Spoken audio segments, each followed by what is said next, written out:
আমার নবী কয় আমার আল্লাহ যদি কাউরে দুইটা মেয়ে সন্তান দেয়, কয়টা? আপনারা অনেকের দুইটা মেয়ে আছে না নাই? আছে। আমার নবী কয় আল্লাহ যদি কাউরে দুইটা মেয়ে সন্তান দেয়, কন্যা সন্তান দেয়, ওই দুইটা মেয়ে সন্তানের প্রতি খুশি হইয়া রাজি হইয়া তার বাবা মা যদি তার সুন্দর মতো লালন পালন করে, তার খেয়াল রেখে তার সুশিক্ষায় শিক্ষিত করে এবং তার যোগ্য সৎ চরিত্রবান একজন পাত্রের হাতে তুলে দিতে পারে, ওই বাপ মার জন্য আল্লাহ তাদের জন্য জান্নাত বরাদ্দ করে দিয়েছেন। দুইটা মেয়ে সন্তানকে লালন পালন করে বিয়া দিতে পারলে আল্লাহর নবী কয় তাদের জন্য আল্লাহ জান্নাত তৈরি করে রেখেছেন। ওমর ইবনুল খাত্তাব রাদিয়াল্লাহু তাআলা আনহু কবরে থাকা এক ব্যক্তিকে প্রশ্ন করেছিলেন যে তুমি জান্নাতে নাকি জাহান্নামে? বলতেছে আমি জান্নাতে আছি আলহামদুলিল্লাহ। ওমরে ফারুক বললেন আলহামদুলিল্লাহ। তো তোমার কাছে আমি জানতে চাই তুমি জান্নাতে থাকার পরেও তোমাকে কোন জিনিসটা প্যারা দিতেছে, তোমাকে কোন জিনিসটা কষ্ট দিতেছে একটু বলতে পারবা কি? তোমার কোনো অসুবিধা হইতেছে কিনা? তোমার ব্যাপারে আল্লাহর যে ওয়াদা ছিল এই ওয়াদা আল্লাহ পূরণ করেছে কিনা তুমি বলো। ওই মাইয়াত বলেছিলেন যে ওগো খলিফাতুল মুসলিমিন, আল্লাহ আমার জন্য যা যা ওয়াদা করেছিলেন সকল ওয়াদা আল্লাহ পূরণ করেছেন, কিন্তু একটা জিনিস আমাকে খুব কষ্ট দিচ্ছে। কি জিনিস? জিনিসটা হচ্ছে আমি দুনিয়াতে সারা জীবনে ইনকাম করে যেই টাকা, যেই সম্পদ, যেই বাড়ি গাড়ি যা কিছু আমি রেখে গেলাম, ওইগুলা আমার সন্তান দ্বীনের কাজে ব্যয় না করে ওই সম্পদগুলা হারাম কাজে ব্যয় করতেছে, ওই সম্পদগুলা জেনার কাজে ব্যয় করতেছে। এইটা দেখে আমার কবর থেকে খুব আফসোস হচ্ছে আমি কেন দুনিয়াতে থাকতে আমার সম্পদ আল্লাহর রাস্তায় উৎসর্গ করে আসলাম না, এই দুঃখটা আমি এখনো পাইতেছি।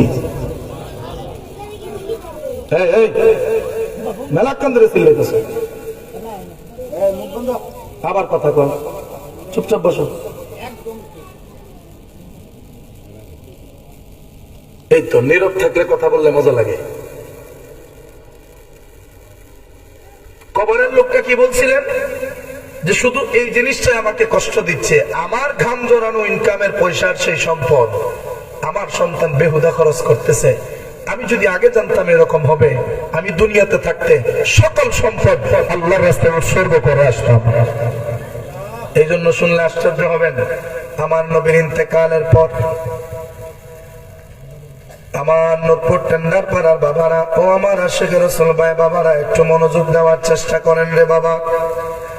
আমার নবী ইন্তেকাল শরীফ করার পর রাত্রের বেলা ঘরের ভিতরে বাতি জ্বালানো হবে, রাত্রের বেলা ঘরের ভিতরে কিছু লাইট জ্বালানো হবে, বাতিতে আগুন দেওয়া হবে। আমার নবী ইন্তেকালের পর ঘরের ভিতরে এমন কোন অর্থ, এমন কোন সম্পদ ছিল না যে বাতির ভিতরে তেল ঢুকাইয়া বাতিটা জ্বালানো যাবে। আমার নবীর যত সম্পদ ছিল, এই আমার আশিকের রাসূল ভাই বাবারা একটু মনোযোগ দিয়ে বসার চেষ্টা করেন। আমার নবীর যত সম্পদ ছিল, আমার নবীর কাছে যত অর্থ টাকা পয়সা ছিল, সমস্ত কিছু আমার নবী ইন্তেকালের আগে গরিবদেরকে দান করে দিয়েছেন, অসহায়দেরকে দান করে দিয়েছেন। অসহায়দেরকে আমার নবী সমস্ত কিছু দান করে দিয়ে আমার নবী কয় আমি দুনিয়াতে আছি তো আমার সম্পদের দরকার আছে, আমি দুনিয়াতে নাই তো আমার সম্পদের দরকার নাই। আমি নবীর ওয়ারিস যারা আছে তাদের জন্য সম্পদের কোনো প্রয়োজন নাই, কারণ আমি নবীর ওয়ারিস যারা তাদের জন্য ইলম হচ্ছে সবচেয়ে বড় ওয়ারিসের অংশ। আমার নবী সকল সম্পদগুলি আমার আল্লাহর রাস্তায় ব্যয় করে, আল্লাহর রাস্তায় খরচ করে। নবীজি সমস্ত সম্পদ ব্যয় করে তারপরে দুনিয়ার জমিন থেকে পর্দা করেছেন। আমার নবী আমাদেরকে শিখাইছেন, ওরে আমার উম্মতের দল, ও আমার আশিক উম্মতেরা, পাগল উম্মতেরা, শোনো, তোমরা মারা যাওয়ার আগে তোমাদের যে সম্পদ আছে ওই সম্পদ থেকে তোমরা যতটুকু সাধ্য কোলাই আল্লাহর রাস্তায় ব্যয় করে তোমরা আসবা। সন্তানের জন্য বসে থাকবা না যে তুমি মারা যাওয়ার পর সন্তান তোমার জন্য গরু জবাই করে জিয়াফত করে মানুষদেরকে খাওয়াবে, এই আশা তুমি কোনোদিন করবা না। তোমার সম্পদ বিক্রি করে তোমার সন্তান তোমার নামে একটা মসজিদ বানাবে, সেইটা তুমি কোনোদিন আশা করবা না। তোমার দেওয়া সম্পদ থেকে তোমার সন্তান তোমার জন্য দোয়া করবে, এইটা কোনোদিন তুমি আশা করবা না। কারণ অনেক সময় দেখা যায় বাপ মরতে না মরতে সন্তান সম্পদ বন্টন নিয়ে ব্যস্ত হয়ে যায়। কথা ঠিক কিনা? বাবার লাশ লাশ এখনো দাফন হয় নাই, বাবার লাশ এখনো জমিনের মধ্যেই পড়ে আছে, কিন্তু বাবার লাশটা থাকাকালীন সম্পদ বন্টন হওয়াটা জরুরি। এই জন্য দেখা যায় মানুষগুলা সম্পদ নিয়ে দৌড়াদৌড়ি শুরু করে দেয়, দলিল নিয়ে দৌড়াদৌড়ি শুরু করে দেয়। বাবার লাশ থাকতে থাকতে যদি মিরাজ বন্টন হয়ে যায় তাইলে সেটা সবচাইতে সুন্দর হবে, ভাইয়া ভাইয়া দরবার হবে না, ভাইয়া ভাইয়া ঝগড়া হবে না।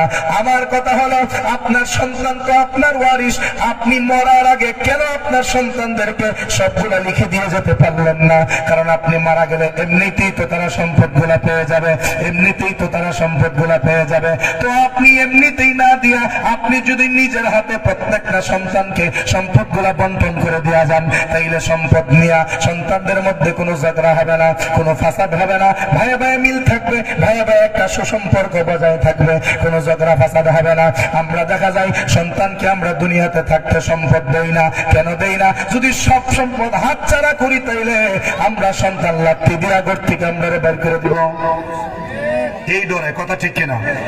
আমার কথা হলো, আপনার সন্তান যদি আপনাকে ঘর থেকে লাত্তি দিয়ে বের করে দেয়, এই ভাই যদি আপনার মনের ভিতরে থাকে, তাহলে কবরের জগতের জন্য আপনি অপেক্ষা করেন। কারণ কবরে যাওয়ার পরে আপনাকে জাহান্নামের আগুনে জ্বলতে হবে। কারণ যেই বাবাকে সন্তান দুনিয়ার জমিনে থাকতেই লাথি দিয়ে বের করে দিতে পারে, ওই সন্তান কোনোদিন মারা যাওয়ার পরে বাবার জন্য দোয়া করাবে না, বাবার জন্য মাহফিলের আয়োজন করাবে না, বাবার জন্য কোনোদিন জিয়াফতের আয়োজন করবে না। কিন্তু আপনি দুনিয়াতে থাকলে সন্তানটারে যদি নৈতিক আদর্শ শিক্ষা দিতে পারতেন, ইসলামের সুশিক্ষাটা যদি তারা দিতে পারতেন, একজন ভালো ছেলে যদি তারা বানাইতে পারতেন, আলেম বানান এইটা আমি বলি না, হাফেজ বানান এইটা আমি বলি না, আপনি বুজুর্গ বানান এইটাও আমি বলি না। আমি বলি না যে আপনার 5টা সন্তান আছে, 5টা সন্তানকে মাদ্রাসায় দিয়ে দেন, আমি এইটা বলবো না।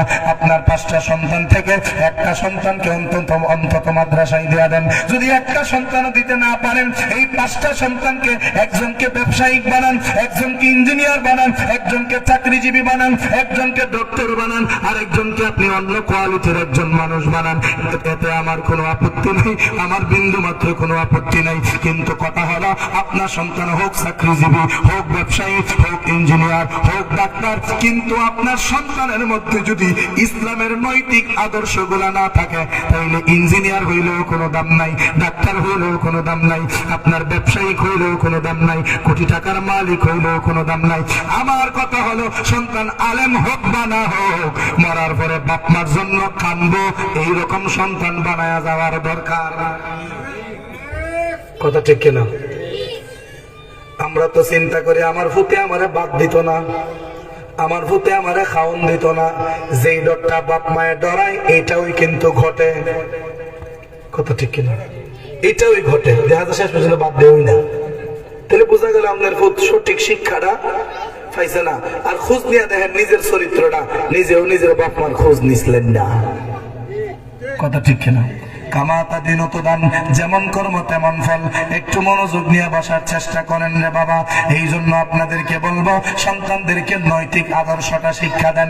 একজন হক্কানি আল্লাহর ওলির কাছে সুফর্দ করে দিয়া যান। মিরান শাহ হুজুর এই কচুয়ার জমিনে এসেছেন, এমনিতেই তিনি আসেন নাই, এমনিতেই এত বড় ওলি তিনি হন নাই। কারণ মিরান শাহ হুজুর ছোটবেলায় এদিক সেদিক চলে গিয়েছিল, মানে তিনি গরু ছাগল এইগুলা মানে রাখার জন্য তিনি পাগল ছিলেন। পড়াশোনার প্রতি তেমন একটা আকর্ষণ ছিল না, আলেম হওয়ার প্রতি তেমন কোনো উৎসাহ ওনার মনের মধ্যে ছিল না। ওনার আম্মাজান, ওনার শ্রদ্ধেয় আম্মাজান আল্লাহর দরবারে দোয়া করলেন, রব্বুল আলামিন, মিরান শাহর বাবা একজন আল্লাহর ওলি ছিল, মিরান শাহর বাবা তোমার বন্ধু ছিল। ওই মিরান শাহর বাবার সন্তান মিরান শাহ যদি কুফতে চলে যায়, তাইলে তোমার বন্ধুর ইজ্জত তো চলে যাবে, তোমার ওলির ইজ্জত তো চলে যাবে। এই জন্য আমি দোয়া করতেছি, আমার মিরান শাহরে তুমি পরিবর্তন করে দাও।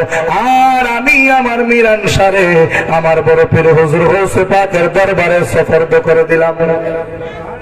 মানে গৌসে পাকের দরবারে মিরান শাহরে আমি দান করে দাঁড়াইলাম। ওখানে এটা কুফতে যাক আর সুফতে যাক, বড় বিশ্বাস দেখবো। আপনার সন্তানটারে যদি একজন আল্লাহর ওলির কাছে বায়াত করা, এখন বাজান আমার সন্তানটা সুসন্তান হবে না কুসন্তান হবে, আপনার কাছে আমি দিয়ে গেলাম, আপনি সেটার ফয়সালা নেবেন। আমার আল্লাহ যদি দয়া করে আপনার উসিলায় যেন আমার সন্তানটা নেককার একটা সন্তান হয়, আমার সন্তানটা যেন ভালো একটা সন্তান হয়, আমার সন্তানটা যেন নৈতিক আদর্শবান একটা সন্তান হয়। এবার আপনারা কোন হক্কানি আল্লাহর ওলির দরবারে নিয়মিত আসা যাওয়া করলে, সূরা যদি ওলি হইতে পারে, আপনার সন্তানকে একজন ভালো মানুষ হইতে পারে না। কিন্তু সময় কই আমরা, সময় নাই। এই সমাজের মধ্যে আমরা আছি অনেকে ছেলে সন্তানের জন্য বড় পাগল, কথা ঠিক কিনা? মেয়ে সন্তান হইলে বাবার মুখ কালা হয়ে যায়, দাদার মুখ কালা হয়ে যায়, দাদির মুখ কালা হয়ে যায়। যদি জিগাই কালা হইল কেন, মেয়ে একটা দুইটা দিতে দিতে ভাষটা হইছে আর মেয়ে সহ্য করতে পারতেছি না, এবার একটা ছেলে হইলে খুব ভালো হইতো। ছেলের জন্য মানুষ এত পাগল হয় কেন? ছেলের জন্য মানুষ এত পাগল হয় কেন? মরার পরে সবার আগে বাবা কয়া সিল্লিটা ছেলে দেয় না মেয়ে দেয়? এই কথা ঠিক কিরকম? মরার পরে সবার আগে কোরআন শরীফ নিয়ে কোনো ছেলে বসে না, সবার আগে মেয়েই বসে। মরার সময় সাকরাতের বিছানায় ফুলারের দায়িত্বও পাশে বইতে পারতেন না, কিন্তু মায়াটা শুরু থেকে শেষ পর্যন্ত পাশে বসে থাকবো। লাশের পাশে ছেলেকে বসানো যায় না, কিন্তু মেয়েরে কইলে মেয়ে 100 বার বসতে রাজি। তাইলে বোঝা গেল ছেলে সন্তানের চাইতে মেয়ে সন্তানরাও অনেক সময় ভালো হয়, কথা ঠিক কিনা? একটু বুঝবার চেষ্টা করেন। কইবেন যে ফুলাইতের বিরুদ্ধে কইতেছেন, তা আমি কি বিড়ি নিবেই? আমি তো ফুলাও, তো ওয়াস্তা আমার বিরুদ্ধে যেতেছে, তো বুঝবাই না। আপনারা যদি একটা কথা কই তাহলে সেই কথাটা আগে আমার উঠে পড়বো, এরপর আপনারা উঠে দেবো, ঠিক কিনা?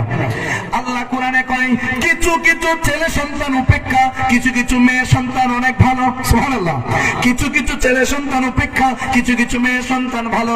ওই যে হযরতে মারিয়াম আলাইহিস সালাতু ওয়াস সালাম, ঈসা নবীর আম্মা জান, ঈসা নবীর নানা, ঈসা নবীর নানি আল্লাহর কাছে দোয়া করছিল, আল্লাহ যদি আমার মেয়ের ঘরে তুমি একটা সন্তান দাও তাইলে তোমার ঘর বাইতুল মুকাদ্দাসের খাদেম তারে বানায় দেব। সুবহানাল্লাহ। যদি আমার মেয়ের ঘরে একটা সন্তান দাও তাইলে তোমার ঘরের খাদেম বানায় দেব। এবার আপনারা কোন মসজিদের খাদেম কি কোনো মহিলা হইতে পারে? জোরে দেন। মসজিদের খাদেম কোনো মহিলা হইতে পারে না। উনি মানত করলেন, আল্লাহ গো যদি তুমি আমারে ছেলে দাও তাইলে আমি তোমার ঘরের খাদেম তারা বানাবো। তার মানে মনের ভিতরে উদ্দেশ্য হলো আল্লাহ যেন ওনারে ছেলে সন্তান দেয়, আর ছেলে সন্তান দিলেই ওই সন্তানটারে মসজিদের খেদমতে নিয়োজিত করা হবে। কিন্তু দেখা গেল রে বাবা, ছেলে সন্তান না দিয়ে আমার আল্লাহ তাআলা 10 মাস 10 দিন পরে একটা সন্তান দিলেন, যে সন্তানটা মেয়ে সন্তান। সুবহানাল্লাহ। নারায়ে তাকবীর, নারায়ে তাকবীর, আল্লাহু আকবার, নারায়ে রিসালাত। ছিল কি বানাইবো? মানে মসজিদের খাদেম বানাইবো, কিন্তু দিয়া দিছে মেয়ে সন্তান। উনি কই মানত করছি তো মেয়ে হোক ছেলে হোক এটা বুঝি না, মেয়েটা বুঝলাম না। সুবহানাল্লাহ। মেয়েটাকেই মসজিদের খাদেম বানাই দিছেন। আর আল্লাহ ওই মেয়ের ঘরেই আল্লাহর একজন পয়গম্বর ঈসা ইবনে মারিয়াম আলাইহিস সালামকে পাঠিয়ে দিলেন। অনেক লম্বা কাহিনী, সেদিকে আমি গেলাম না, শুধু আমি বোঝানোর স্বার্থে বলতেছি। আল্লাহ কোরআনে কয় কিছু কিছু ছেলে সন্তানের চাইতে কিছু কিছু মেয়ে সন্তান অনেক ভালো। এই জন্য ছেলের জন্য পাগল হওয়া যাবে না, মেয়ে হইলে খুশি হওয়া যায়, মেয়ে হইলেও খুশি হওয়া যায়। আমার নবী কয় আমার আল্লাহ যদি কাউরে 2টা মেয়ে সন্তান দেয়, কয়টা? আপনারা অনেকের 2টা মেয়ে আছে না নাই? আছে। আমার নবী কয় আল্লাহ যদি কাউরে 2টা মেয়ে সন্তান দেয়, কন্যা সন্তান দেয়, ওই 2টা মেয়ে সন্তানের প্রতি খুশি হইয়া রাজি হইয়া তার বাবা মা যদি তার সুন্দর মতো লালন পালন করে, তার খেয়াল রেখে তার সুশিক্ষায় শিক্ষিত করে এবং তার যোগ্য সৎ চরিত্রবান একজন পাত্রের হাতে তুলে দিতে পারে, ওই বাপ মার জন্য আল্লাহ তাদের জন্য জান্নাত বরাদ্দ করে দিয়েছেন। 2টা মেয়ে সন্তানকে লালন পালন করে বিয়া দিতে পারলে আল্লাহর নবী কয় তাদের জন্য আল্লাহ জান্নাত তৈরি করে রেখেছেন। এই ঘোষণা কি ফুলাইনদের ব্যাপারে আসেনি? নাই তো, এটা তো কন্যার ব্যাপারে। কিন্তু বাবা ছেলে সন্তানও দরকার আছে। ইসলামের যদি কোনো সময় জিহাদের প্রয়োজন হয়, মেয়েরা তো আর যেতে পারবে না, ছেলেদেরকেই যেতে হবে, ঠিক না? এই দিনের মজলিস সাজানোর জন্য ছেলেদেরকে পরিশ্রম করতে হবে, মাদ্রাসা করার জন্য ছেলেদেরকেই পরিশ্রম করতে হবে, মসজিদ প্রতিষ্ঠার জন্য ছেলেদেরকেই আপনার পরিশ্রম করা লাগবে। ছেলেদেরও মূল্য আছে, মেয়েদেরও মূল্য আছে। এইটা আমরা সমাজে নাই। আমরা সমাজে শুধু ফুলাইনদের মূল্য, ফুরিনদের কোনো মূল্য নাই, ছেলেদের কোনো মূল্য নাই। যদি জিগাই মেয়ে হইছে বেজার কেন, কইটা জরিমানা লাগাইব। আর ফুলা হইছে খুশি কেন, লাঠি বাড়ছে। নজরুল্লাহ বেতন না। মেয়ে হইছে বেজার কেন, কইটা 3 দিন পরে 3 লাখ টাকা জরিমানা লাগাইব, মানে বিয়া দিও লাগবো। আর ফুলা হইছে খুশি কেন, খাইজা লাগলে আমার পিছে খারিবার মতো আমার একটা নাতি আইছে না রে, কি মনে করছে যে লাঠি বাড়ছে, আমার ক্ষমতা 1 গুণ বাড়ছে। এই আশাই যদি ফুলাবান চাই এই ফুলাবান তো লাড়ি লইয়া শেষ মেশ বাড়ি রামদের মাথাতে দিব। কথা ঠিক কিনা বল না? এখন বলবেন তাইলে হুজুর ছেলে সন্তানের জন্য কি দোয়া করা যাবে না? হ্যাঁ, আপনি আল্লাহর কাছে দোয়া করতে পারেন, আল্লাহ আমার একটা নেককার ছেলে সন্তান দেন। অনেক সময় দেখা যায় আমরা আল্লাহর কাছে দোয়া করি, রব্বুল আলামিন তুমি আমার একটা ছেলে সন্তান দাও, আমার একটা ছেলে সন্তান দাও। একটা ছেলে সন্তানের আশায় দেখা যায় একবার মেয়ে হইল, আবার দোয়া করলাম আল্লাহ যেন ছেলে দেয়, আবারও মেয়ে হইল, আবার দোয়া করলাম আল্লাহ যেন ছেলে দেয়, আবারও মেয়ে হইল, আবার দোয়া করলাম আল্লাহ যেন ছেলে দেয়, আবারও মেয়ে হইল। এখন আপনি এই 4 বার আল্লাহর কাছে দোয়া করার পর 4 বারই কোনো কবিরাজের কোনো চিকিৎসা কাজে আসলো না, কোনো ডাক্তারের কোনো চিকিৎসা কাজে আসলো না, আল্লাহ আপনার মেয়ে ওই দিল, আপনার মনটা বড় খারাপ, আপনি আর আল্লাহর কাছে দোয়া করেন না, আপনি মনটা বেজার করে বয়ে রয়েছেন। আল্লাহ ডাক দেয়া করে বান্দারে, ওরে বান্দা তুই যে আমার কাছে 4 বার ছেলে সন্তান চাইছস, 4 বারের দোয়া আমি আল্লাহ শুনছি, দোয়াও কবুল হয়েছে, কিন্তু ছেলে সন্তান তোরে আমি দিব না। কেন দিব না? শুনলে বান্দা শুন, কারণ আমি আল্লাহ আলিমুল গায়ব, আমি যা জানি তুই যা জানোস না, আমি যা জানি তুই তা জানোস না। আমি দেখতেছি তোর কপালে, তোর নসিবে, তোর নসলে যদি ছেলে সন্তান আসে, ওই ছেলে সন্তানের কারণে তুই নিজেও জাহান্নামে যাবি, তোর বাপ মাও জাহান্নামে যাবে। কারণ সে দুনিয়াতে আইসা ডাকাত হবে, দুনিয়াতে আইসা লুচ্চা হবে, দুনিয়াতে আইসা বদমাইশ হবে, দুনিয়াতে আইসা আল্লাহর দ্বীনের বিরুদ্ধে সে চলে যাবে। ওই দ্বীনের বিরুদ্ধে যাওয়ার কারণে, ওই সন্তানের অপরাধের কারণে তুমি বাপ মা হিসেবে জাহান্নামে জ্বলবা। আমি আল্লাহ সেইটা চাই নাই, তোমার ভালো চাই বলেই ছেলে সন্তানের সুখ তোমারে আমি দিতাম না, কিন্তু দোয়া যে করছো দোয়া কবুল করছি। আল্লাহ দোয়া কবুল করছো, দিতা না করে? আল্লাহ কই দুনিয়াতে দিতাম না তোর ভালোর জন্য, কিন্তু এই দোয়ার বিনিময় যদি তুই চাস, হাসরের দিন যা চাইবি তাও দিয়া দিব। সুবহানাল্লাহ। কারণ আল্লাহর কাছে দোয়া করলে, এই দোয়া মানে হাদিসে পেয়েছি যে মুমিনের দোয়া কোনদিন বিফলে যায় না। মুমিন যত বড় গুনাহগারী হোক, যত বড় গুনাহগারী হোক না কেন, মুমিনের দোয়া আল্লাহ কখনো বৃথা দেয় না। মুমিনের প্রত্যেকটা ছোট বড় দরখাস্ত আল্লাহর দরবারে কবুল হয়। যেরকম সুবহানাল্লাহ। কেমন করবেন হুজুর? কবুল হইছে বুঝতাম কেমনে? চাইলাম সম্পদ, বানাইলো আরো গরিব। চাইলাম আমি আল্লাহর কাছে সুখ, ফালাইলো দুঃখে, কবুল হইলো কই? কবুল হইছে রে বাবা, কিন্তু এটা নসিবের লেখা। আপনি দোয়ার মতো দোয়া করতে পারেন নাই যে উপস্থিত আল্লাহ পরিবর্তন করে দেবে। কারণ কিছু দোয়া সাথে সাথে কবুল, কিছু দোয়া 1 বছর পরে কবুল, কিছু দোয়া জীবনের ভিতরে কবুল, কিছু দোয়া দুনিয়াতে কবুল নয়, হাসরের মাঠের জন্য কবুল। ধরেন আপনি আল্লাহর দ্বারা সুখ চাইছেন, আল্লাহ তুমি আমার সুখী করো, কিন্তু আল্লাহ দুঃখে ফালাই রাখছে। এই দুঃখে দুঃখে আপনার মরণ হইলো। আল্লাহ কই এই দোয়া দুনিয়াত কবুল যখন হইছই না, যা হাসরের দিন দুনিয়ার কষ্টটা আমি আল্লাহ হালকা করে সম্পূর্ণ সুখ তোর হাসরের দিন দান করব।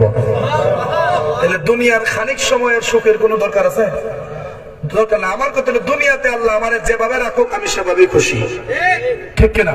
কিন্তু আমি চাই এই দুনিয়ার পাপের কারণে যেন জাহান্নামের আযাবের মধ্যে আমি না পড়ি।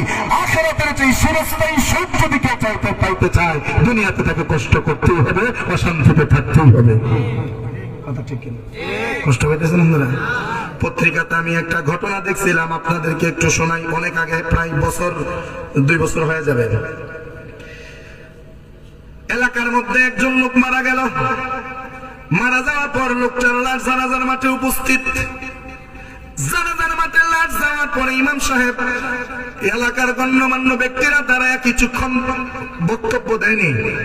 কিছুক্ষণ বক্তব্য দেয়। বক্তব্য দেওয়ার পরে কমন একটা কথা তারা বলে, যদি ওনার কাছে কারো পাওনা দাওনা থাকে তাইলে ওনার আওলাদ আমরা আছি, আমরারে বলবেন পাওনা দাওনাটা পরিশোধ করার চেষ্টা করব।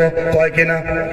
কিন্তু প্র্যাকটিক্যাল বাস্তব আমি দেখছি, বাপ মারা গেছে, লাশের সামনে হারিয়া কইছে পাওনা জানা যদি তা হয় তাহলে আইন আমরার দ্বারে কম পারি বেশি পারি দিয়া আপনার দ্বার থেকে মাফ নিমু, আমার বাপের লাগে ক্ষমা চামু, আর যদি দিতে পারি আমরা দিয়ে দেব। কিন্তু বাপ মারা যাওয়ার পর ভূতের দ্বারে গেলে ভূতে কয় বেড়া থাক খাইলে না কেন হনাইছিস। কথা ঠিক কিনা? আমার বাপ থাকতে তুই চাইলে না কেন অনাইছস করে? তুই আমার বাপের দ্বারা তুই টিয়া বাঁচনা না বাজিলে প্রমাণ কিতা? ও আওলাদ নিলে কি আপনার প্রমাণ থাকে? তাহে না ওখান দেখা গেছে বেড়ার ইটে মায়ের। এই জন্য আমি কই সম্পদ যেটা আপনি জোড়াইছেন, আপনার যদ্দুর সামর্থ্য আছে, আপনার সময় থাকতে উদ্দুর আল্লাহ রাস্তায় দিয়ে যান গা। সুতের আশা করলে কাম হইতো না। ঋণ যদি তাহে নিজে পরিশোধ করে মরেন, সন্তান আপনার ঋণ পরিশোধ করবে, যারা পরিমাণের কোনো গ্যারান্টি নাই। কথা ঠিক না রথে? কত আলেমুলা মারে দেখছি, বাপ মারে গিয়া লাত্তি মারে, বহা মারে। কথা ঠিক কিনা? গলার টুটি যাচ্ছি ফাটা দেবে। নাউজুবিল্লাহ। তা আলেমের উপরে ভরসা করতে পারি না, তা আমরা সাধারণ মানুষের কি অবস্থা হবে? কষ্ট পাইতেছেন আপনারা? মানুষ বলল ওই লোকটা যে মারা গেল, ওনার সন্তান বলতেছে যদি আমার বাবার কাছে কারো পাওনা দাওনা থাকে আমাকে বলবেন, আমরা 3 ভাই আছি, আমরা 3 ভাই বাবার ঋণ পরিশোধ করার চেষ্টা করবো ইনশাআল্লাহ। কইয়া ইমাম সাহেবরে কইলেন, ইমাম সাহেব হুজুর নামাজ পড়ান। ইমাম সাহেব হুজুরের সামনে আগাইল। ঠিক ওই মুহূর্তে পিছন থেকে একজন লোক হাত বাড়াইয়া জোরে ডাক দিয়া কয়, ও ইমাম সাহেব নিয়ত বাঁধবেন না, আমার 2টা কথা আছে, আগে আমার কথাটা শেষ হোক, তারপরে আপনি নিয়ত বাঁধবেন। ঠিক আছে বলেন। বলেন আপনার কি কথা? যে লোকটা মারা গেল, এই লোকটার কাছে আমি 10 লক্ষ টাকা পাই। যে লোকটা মারা গেল, এই লোকটার কাছে আমি 10 লক্ষ টাকা পাই। এই 10 লক্ষ টাকা যদি আমি না পাই, আমি জানাজার নামাজ পড়তে দেব না। কারণ 10 লক্ষ টাকা 1 টাকা 2 টাকা নয়, অনেক টাকা। এই টাকাটা আমি না পাইলে আপনার এই লাশকে আমি দাফন করতে দেব না, জানাজা করতে দেব না। ইমাম সাহেব বলল যে ওনার 3 জন আওলাদ, 3 জন ওয়ারিস তো এখনো আছে, তো ওনাদেরকে জিগায়া দেখি টাকাটা দিতে পারবে কিনা। 3 জনের মধ্যে বড় বাইরে ডাক দিল।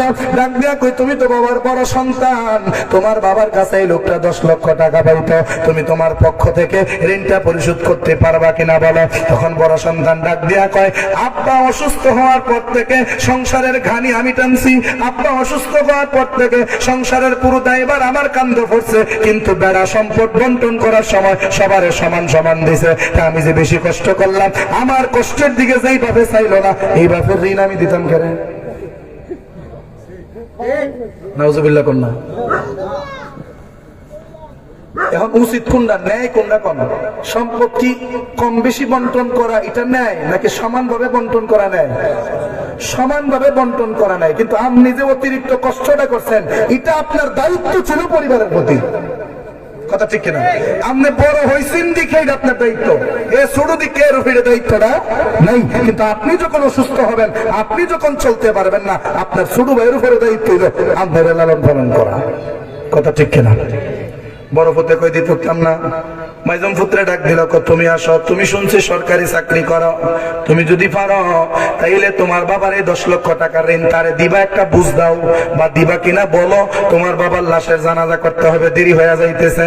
তখন মেজো সন্তান ডাক দিয়া কয়, আমার বেতন আমি যা পাই, ঘুষ টুস তো আমি খাই না, আমার বেতন যা পাই এটা দিয়া ঘর ভাড়া, বাসা ভাড়া, বিদ্যুৎ বিল, গ্যাস bill, current bill, wifi bill, এমবির বিল, মিনিটের বিল যা আছে এইগুলা দিয়া আমার আরো ঘাটতি থাকে, আমি জমাইবারের কোনো সুযোগ পাই না।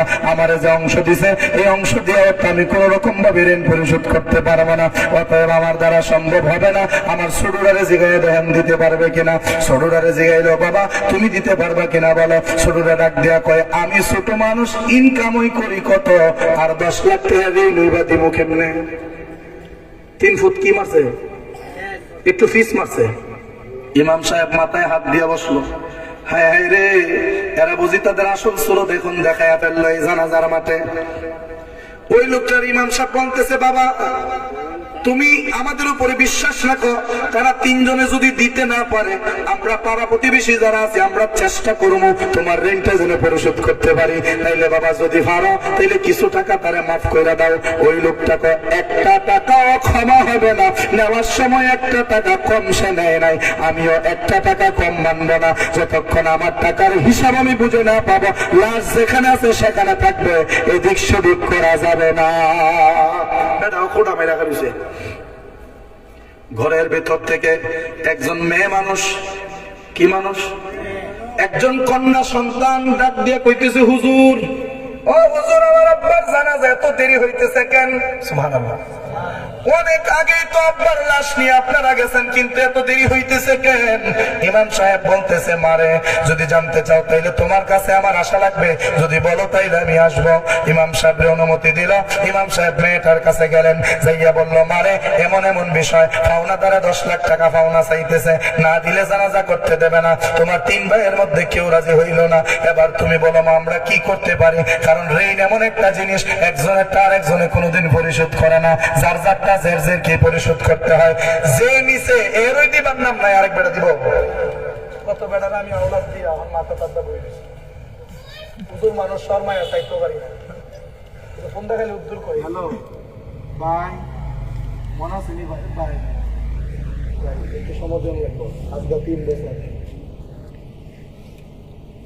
আল্লাহ মাফ করুক। নিবার সময় ফাউডার দুইয়া এমন ভাবে কানবো ঘোষণা, এমন ভাবে গো ভাই, যদি আমার অনেক টিহাটা না দেও ভাই, আমার জীবনটাও যাইবো, পরিবারটার এমন একটা মুসিবত হরুন রে ভাই, তুই থাকতে ভাই, আমার যদি এই অবস্থা না ভাই, তুই মানতে পারবি না ভাই, তুই আমারে দয়া করে আল্লাহর রাস্তায় 5টা টিহা দিয়া, তুই 5,000 টিহা দিয়া তুই আমার একটু সাহায্য কর ভাই। 1 সপ্তাহ পরে আগামী মঙ্গলবারে তুই টিহাটা ভাই নিবি, আগামী মঙ্গলবারে ভাই নিবি। এই বেড়ার এই কান্না দিকা, ওই বেড়ার এত টিহা নাই, বেড়া আরেক বেড়াতে বেড়ার কান্দন দিকা 5,000 আওলা তাই না, বেড়ার নাম কইরা এই বেড়ারে দিছে। মঙ্গলবার গেল, বুঝছেন, শনি রবি সোম মঙ্গল, মঙ্গল গেল, বুধ গেল, বৃহস্পতি গেল, 1 দিন গেল, 2 দিন গেল, 1 সপ্তাহ গেল, 2 সপ্তাহ গেল, 1 মাস গেল, 2 মাস গেল, 1 বছর গেল, 2 বছর গেল, যাইতে যাইতে সময় যায়, কিন্তু যে মঙ্গলবারের কথা কইছে এই মঙ্গলের আর দেখা নাই। যেইভাবে টেহারা নিবার সময় ওই লোকটা এসে এই লোকটার ভয়ে ফেরা কানছিল, এখন এই লোকটা তার নিজের টাকা নেওয়ার জন্য ওই লোকের ফাওয়া দইরা কান্দে, ঠিক কি না? কোন বর্তমানে এটাই তো চলতেছে।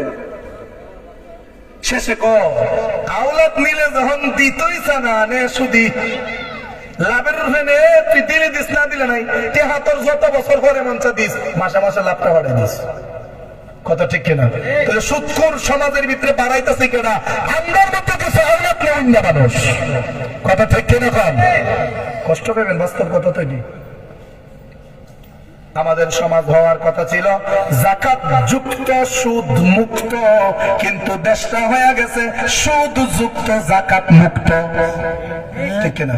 ঘরে ঘরে সমিতি ঢুকে গেছে, ঘরে ঘরে সুদের ফ্যাক্টরি ঢুকে গেছে, কথা ঠিক না? ঠিক।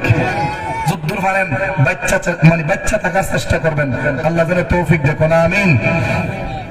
বাবার আমার ওই মেয়েটা বলতেছে, হুজুর এই ব্যাপার কত লক্ষ টাকা পাবে? 10 লক্ষ টাকা। হুজুর গো এত টাকা হয়তো আমার কাছে হবে না, কিন্তু আমার কাছে কিছু টাকা পয়সা হয়তো আছে, আপনি একটু দাঁড়ান আমি নিয়ে আসতেছি। মেয়েটা ঘরে গেলেন, গিয়ে সিন্দুকটা খুললেন, তার যে অলংকার গুলি আছে, কানের যে 1 পদ, মাথার টিকলি, নাকের পদ, গলার পদ, পায়ের নুপুর, যা অলংকার ছিল যেগুলা তিনি থামায়া রাখছিলেন, সংরক্ষণ করে রেখেছিলেন, ওই সম্পদ গুলা, ওই স্বর্ণ অলংকার গুলা বের করে আনলেন। আর নগদ কিছু টাকা জমাইছিল, ওই টাকাগুলি না একটা পুটলার মধ্যে বেঁধে হুজুরের হাতে দিয়ে বলতেছে, হুজুর এইখানে কত টাকার সম্পদ হবে আমি জানি না, 1 লক্ষ হইতে পারে, 5 লক্ষ হইতে পারে, 20 লক্ষ হইতে পারে, কম বেশি যাই হোক না কেন, ওই লোকটার কাছে এই ফুটলাটা দেয়া বলবেন আমার আব্বারে এই ফুটলাটার বিনিময়ে যেন মাফ করে দেয়। এখানে সম্পদ বেশি হইলে আমার দাবি নাই, কম হইলে উনি যেন দাবি না রাখে, সুবহানাল্লাহ। মেয়েটা এইভাবে বইলা দিয়া এই টাকার পুটলাটা ইমাম সাহেবের হাতে দিয়ে দিল। ইমাম সাহেব আইনা ওই পাওনাদারের হাতের মধ্যে বস্তাটা দিয়ে বলতেছে, ভাই এইখানে স্বর্ণ অলংকার আছে, আমি যতদূর আন্দাজ করতেছি এখানে হয়তো 9, 10 বা 11 লক্ষ হইতে পারে, এইরকম দামের টাকা পয়সা এখানে আছে, অলংকার গুলা আছে, তুমি এইগুলা নিয়ে যাও আর এই লোকটারে তুমি মাফ কইরা দাও। তখন ইমাম সাহেব এই কথা বললেন। ইমাম সাহেব বলার পরে ওই যুবকটা ডাক দিয়া বলতেছে, হুজুর গো আমি আমার মাল বুঝা পাইছি, কম হোক বেশি হোক দাবি নাই, এতটুকু যে পাইছি শুকরিয়া, আমি এই লোকটার দিল থেকে মাফ করে দিলাম, এবার আপনি জানাজার নামাজ শুরু করতে পারেন। ইমাম সাহেব যখন আবার ইমামতির জায়গায় গিয়া দাঁড়াইলো, আল্লাহু আকবার বলে, ইমাম সাহেব যখন নিয়ত বাঁধবে ঠিক ওই মুহূর্তে যুবকটা আবার ডাক দিয়ে, গো হুজুর নামাজের নিয়ত বাঁধবেন না গো হুজুর, আমার কথা কিন্তু এখনো শেষ হয় নাই, আমার কথাটা আগে শেষ হইতে দেন। কি কথা বলবি? কথাটা হলো 10 লক্ষ টাকা আমি এই লোকটার কাছে পাবো না, বরং এই লোকটা আমার কাছে 10 লক্ষ টাকা পাইব। যেরকম না মারহাবা। উনি ব্যবসা করতো, আমিও ব্যবসা করতাম। এই ব্যবসার কারণে উনি আমার কাছে 10 লক্ষ টাকা পাইতো, কিন্তু আমি দেওয়ার আগেই তিনি মারা গেছেন। এখন ওনার সন্তান আমি জানি 3টা ছেলে 1টা মেয়ে আছে, 4 জন সন্তান আছে। এখন এই টাকাটার পরিপূর্ণ হকদার কে, সত্যিকারের বাবার ওয়ারিশকে, এটা আমি খুঁজে বের করার জন্য নাটকটা করছি। যেরকম না সুবহানাল্লাহ। কারণ আমি যদি টাকাটা বড় ভাইয়ের হাতে দিতাম, বড় ভাই পুরোটা আত্মসাৎ করে নিল, মাইদমটা খবর পাইল না, শুদ্ধ খবর পাইল না, মাইদমদারে দিলে বাহি 2টা খবর পাইল না। এই জন্য আমি খুঁজা বাইর করতেছি যে আসলেই বাপের সত্যিকারের ওয়ারিশ কেনা। আমি খুঁজা বাইর করতে গিয়া এই নাটকটা করছি।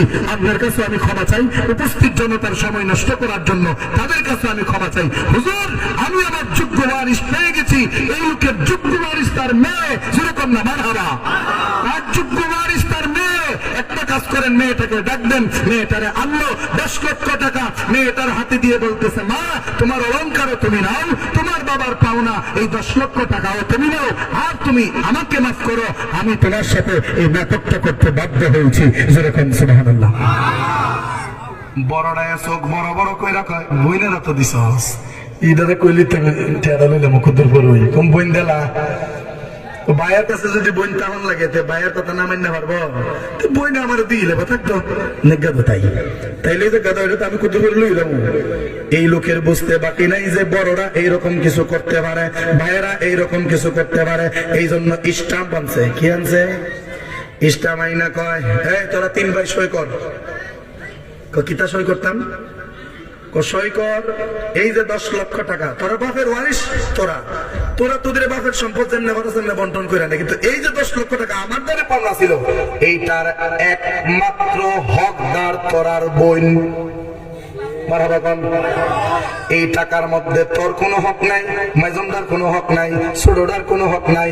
তোরা যদি কোনো কারণে এই টাকার জন্য তোদের বোনকে প্রেসার ক্রিয়েট করিস, আমি আইনত ব্যবস্থা নিতে বাধ্য হব। উপস্থিত জনতার সামনে 3 জনে সিগনেচার করছে, পুরো টাকা মেয়েটারে বুঝাইয়া দিয়া বললেন, মা তুমি যাও। বোঝা গেছে একটা বাবার জন্য, একটা মায়ের জন্য ছেলে সন্তানের চাইতেও অনেক মেয়ে সন্তান এমন আছে যাদের দিলের ভিতরে মহব্বত বেশি থাকে। কথা ঠিক না ঠিক? আবার ছেলেরাও আছে, অনেক ছেলেরা যারা বাবার জন্য জান প্রাণ দিয়ে কষ্ট করে, মায়ের জন্য জান প্রাণ দিয়ে কষ্ট করে। ওই যে যারা বিদেশ ফিরে রয়েছে, কই ফিরে রয়েছে? বিদেশ থেকে অনেকে ফোন দেয় আমরা অনেক সময়, হুজুর বিভিন্ন জায়গায় তো ওয়াজ যান, হুজুর আমরা লাগে একটু দোয়া করেন। কেরে ভাই বিদেশের জমিনে আছি আজকে 4 বছর হয়ে গেল গা, বাপ বিদেশ থাকতোই দুনিয়ায় মানে দেশ থাকতে মারা গেল, আমি বাপের চেহারাটা দেখতাম না, মাটাও অসুস্থ, দিলটা মানে না, একটু দোয়া করবেন। অসুস্থ আছি, অসুস্থ হইলে নিজের মাথা নিজেই পানি দেওয়া লাগে, নিজের চিকিৎসা নিজেই করা লাগে, দেহার কেউ নাই, হুজুর আমার জন্য খাস করে দোয়া করবেন। এরা বিদেশ থেকে বুঝতেছে নিজের বাপ কদ্দুর দাম, নিজের মায়ের কদ্দুর দাম। যেরকম সুবহানাল্লাহ। বাপে কোনো কাম করুক আর না করুক, মায়ে কোনো কাম করুক আর না করুক, ঘরের ভিতরে থাকাটা আল্লাহর রহমতের ভান্ডার থাকা। কথা ঠিক না ঠিক? কারণ আমি এতদিন এটা বুঝতাম না যে সন্তানের প্রতি বাপের মহব্বত কি আর বাপের প্রতি সন্তানের মহব্বতটা কি, আমি এতদিন বুঝতাম না। কিন্তু যখন আল্লাহ আমার বাবা হওয়ার সুযোগ দিছে, দিয়াও বাপ ডাক শুনবার সুযোগটা আল্লাহ যখন দেয় নাই, তখন আমি হারে হারে একজন পিতা হওয়ার যে কি যন্ত্রণা, সন্তান হারানোর যে কি যন্ত্রণা, এটা আমি হারে হারে অনুভব করতে পেরেছি। যেটা আমার নিজের সাথে ঘটেছে, এটা আপনাদেরকে বলতে আমার কোনো আপত্তি নেই। কথা ঠিক কিনা? কারণ আপনারা শরীরের রক্ত যে পানি পানি করছেন, নিজের জীবন দ্বারা যে এইরকম পরিস্থিতিটাই না দাঁড় করাইছেন, এর জন্য সম্পূর্ণ দায়ী আপনার পরিবার। ওই পরিবারের দিকে তাকাই নিজের জীবনের দিকে কোনোদিন চাই নাই। কথা ঠিক না ঠিক? এখন ওই সন্তান যদি বাপের রূপে কথা কয়, ওই সন্তান যদি মায়ের রূপে কথা কয়, ওই সন্তান যদি বাপ মার বুড়া বয়সে খেয়াল না রাখে, বাপ মার কলজা একটা মরে যাওয়ার ইচ্ছা হয়।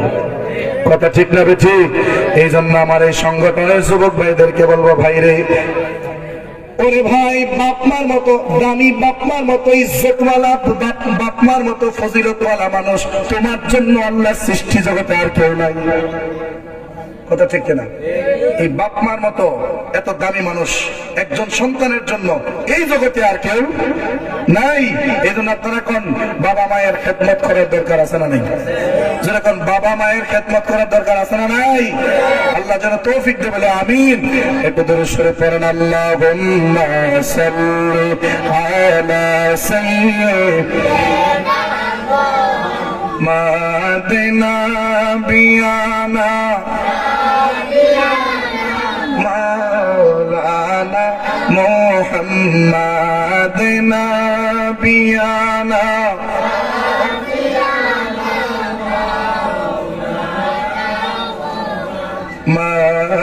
اللهم صل على سيدنا محمد আমরার দয়াল নবীজি দেখা কি গো দিবেন না ও গো আমরার নূরের নবীজি দেখা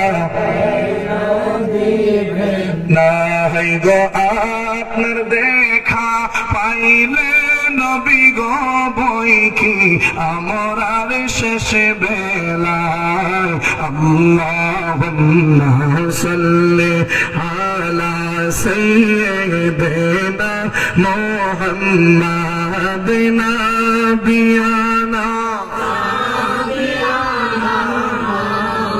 লানা মুহাম্মাদ আল্লাহুম্মা সাল্লি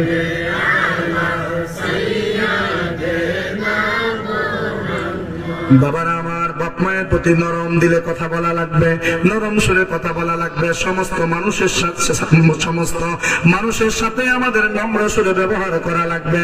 কারণ যেই মানুষগুলি মানুষের সাথে ভালো ব্যবহার করতে পারে, মানুষ যদি মানুষের সাথে ভালো সুরে ভালো বাচন ভঙ্গিতে কথা বলতে পারে, মানুষ যদি মানুষের